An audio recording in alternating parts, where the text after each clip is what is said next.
Good morning, everybody. It's Ryan King bringing you your daily sports news here on KSJB Radio. And you know what a weekend of football we certainly had. So we might as well get into it. You know, we did the big preview video on Friday, and now we're kind of recapping all of that today. And boy, we got a lot of things to talk about this morning. So we'll start it off, of course, with the NDSU Bison. So the Bison losing in the first, well, technically their first round, but it would be the second round of the FCS playoffs, and they lose to Illinois State 29-28. And I'm going to say, just like the rest of you out there, I'm sure very surprising, very shocking.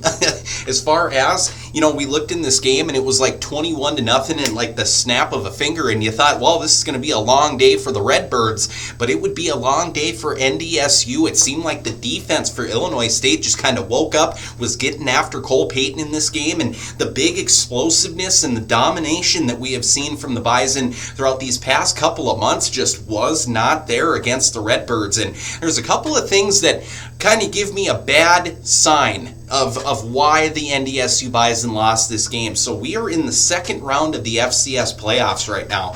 You have a trip to the quarterfinals on the line, and Cole Payton only had 4 completions.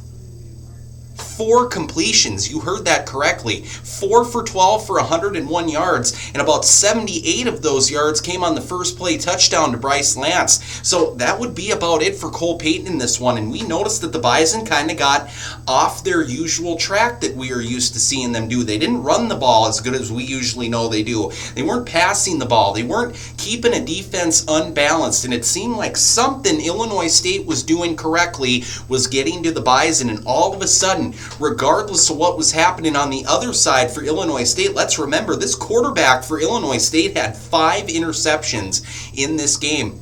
If you told me that during any other Bison game that we have watched throughout this season or seasons past, when the opposing quarterback has 5 interceptions, you know the Bison were going to win this game. But this was a different case this time. And like I said, the defense for Illinois State was finding something against that Bison offense, and it was the same thing for their defense. So again, just a very shocking loss for the NDSU Bison. This was their earliest playoff exit in 16 years. And like I said before, something had to have went wrong, because when you look at Cole Payton, and especially the way that they had played throughout this season, only 4 completions in the second round of the FCS playoffs, that's not going to do it. So I'm kind of wondering what was going on there, but yes, the Bison will get sent home, and we will see who the new FCS champion is going to be this upcoming on January 5th. So yes, Bison fans, I get you 100%. Very shocking, especially when you were expecting it was going to be a very big day for the Bison. So moving on, though, the college football playoff has been announced, and of course, a lot of controversy. Just like we had seen before, it's going to be a pretty big tournament. And like I said, a lot of people are taking note, of course, that Notre Dame did not get into the college football playoff, but a 3-loss Alabama would get in. And here's my thing. You know, I've gotten the freedom to kind of say my opinions and all this kind of stuff here on the college football playoff and just sports in general. And my thing is, Notre Dame, if you wanted to get into the college football playoff, maybe it would have helped you if you were in a conference and maybe you were playing in a conference championship this weekend, because you know what? Notre Dame did have the resume to be in this college football playoff, but when you're done a couple of weeks ago, and I'm going to be honest, when you play the opponents that Notre Dame had throughout this season, I don't feel that sorry for you. Now, if they had been in the Big Ten championship and maybe lost to Indiana, or they lost to Ohio State, or they finished 3rd in the Big Ten, or whatever you had to do, go to the ACC and win that, go in the SEC and win that, whatever it could have been, they just did not do enough. So the college football playoff gets announced. Now here's the schedule of what you can look forward to in these games. So starting on December 19th, this is going to be a Friday, Oklahoma will take on Alabama. Now that's going to be an interesting matchup, because Alabama got completely rocked against Georgia in the SEC championship, which of course sparked all the controversy of, should Alabama have been in, or was Notre Dame or perhaps Texas supposed to be in their spot? So that's going to be a big one. And of course we need to remember Oklahoma beat Alabama earlier in this season at Alabama. So can Alabama get a little bit of revenge and kind of learn from that first matchup and see if they can move on. The winner of that game will take on Indiana. So moving on over to the Saturday games, Texas A&M will take on Miami, and then Ole Miss will take on Tulane, and then Oregon will take on James Madison. Now, a lot of people right there, that's where a lot of people are sitting here going, Notre Dame didn't get in, but both James Madison and Tulane get in. Now, I'm one of those. Tulane and James Madison earned their right to get in there. Like they said, you can't just take these teams out of there because they are in a lower kind of conference against lower competition, because like they said, then what is the point of these group of 5 teams even suiting up from week to week if they don't have anything to play for? Just because they're playing at Tulane doesn't mean that they don't have dreams of winning a national championship. So I get why they wanted them in. I also understand why people wanted them out, to make room for teams that could be an actual competitor for the national title, which is Notre Dame or Texas, or if it came down to it, the Alabama Crimson Tide. So those are your opening round matchups: Oklahoma, Alabama, Texas A&M and Miami, Ole Miss and Tulane, Oregon and James Madison. And then the winner of Texas A&M and Miami will take on Ohio State. The winner of Oregon and James Madison will take on Texas Tech. As I had said before, Oklahoma and Alabama, that winner will play number 1 Indiana. And then Ole Miss and Tulane, the winner will play Georgia. So the college football playoff has been set. There was controversy just like last year. And as I said before, Notre Dame, if you're crying about it, maybe join a conference and this wouldn't happen to you. Moving on, of course, we had some big NFL games this weekend. The Minnesota Vikings taking on the Washington Commanders, and the Green Bay Packers taking on the Chicago Bears for first place in the NFC North. So we'll start off with the Minnesota Vikings. They were on at noon on Sunday, and that was exactly what I think Minnesota Viking fans had been waiting for.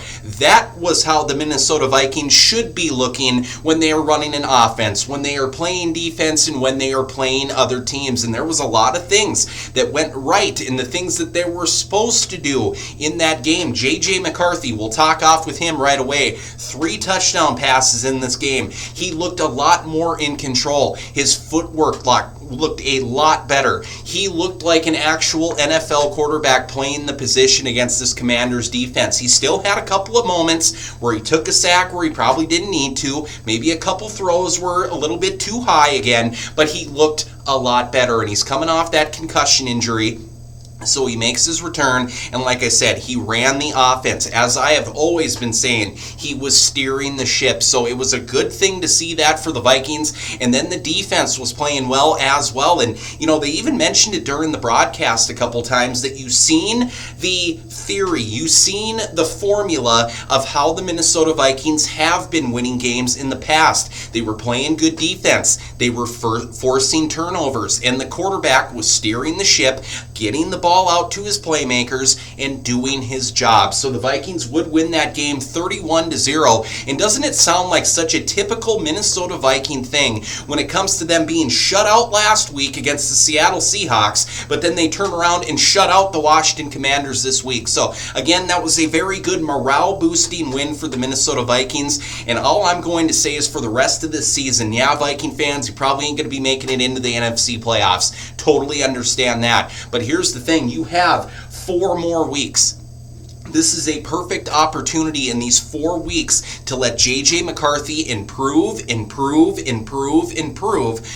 so he will be ready for next season. So, like I said, that was a good morale boosting win. J.J. McCarthy needed a performance like that yesterday, and the Minnesota Vikings would win and move up to 5-8 after beating the Commanders 31-0. So, moving on, of course, I'm a very happy Packer fan today. The Green Bay Packers would defeat the Chicago Bears 28-21 at Lambeau Field yesterday, and that was exactly what I was kind of expecting between both of these teams. Now, Green Bay had a very good lead going into halftime, 14-3. I was sitting there happy, but I knew with a Ben Johnson coach team, that offense and that quarterback, Caleb Williams, I knew they weren't just going to be laying down. I knew they were going to make this game interesting, and interesting they certainly did. Second half, you can definitely tell Chicago kind of woke up on the offensive side a little bit. They stayed true to their game plan, and they just about came back and won this game yesterday, or at least tied it to go to overtime. So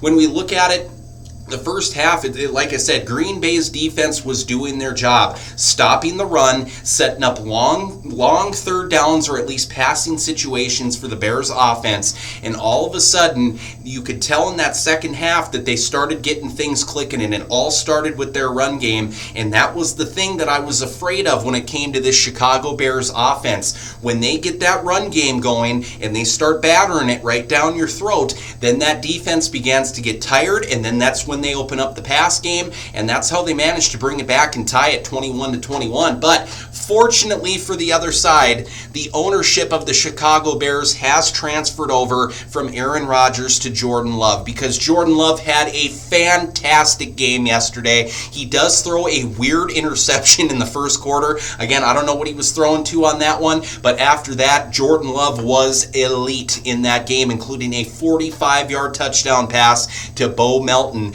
as well as leading the drive to take the lead in the winding minutes of the fourth quarter. So again, it would come down to the Packers defense, though, right towards the end of the game.